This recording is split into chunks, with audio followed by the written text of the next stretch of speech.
Hello বন্ধুরা, আমার নিকিতাস kitchen and blog চ্যানেলে আপনাদেরকে স্বাগতম। চলে এসেছি বাবার বাড়ি।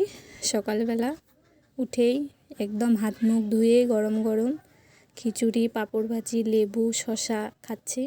বাবার বাড়ির মজাটাই আলাদা। বাসায় বসে বসে খাওয়া সম্ভব নয়, অনেক কাজ থাকে। আর এই যে বাবার বাড়িতে চলে এসেছি। বাবার বাড়িতে এসে আমি খাচ্ছি এখন গরম গরম খিচুড়ি আর পাঁপড় ভাজি। মানে এই মজাটা আমি কিভাবে বুঝাবো বলতে পারতেছি না।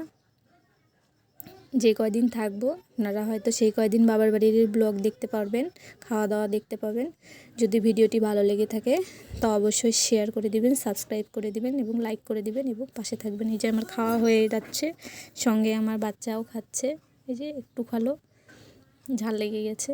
এই যে বলতে বলতে আমার খাওয়া হয়ে গিয়েছে। মানে কী যে মজা আমি কিভাবে বলবো। তো যে কয়দিন থাকবো সেই কয়দিন একটু আনন্দেই থাকবো, বসে বসে খাবো দাবো, ঘুরবো। ধন্যবাদ বন্ধুরা।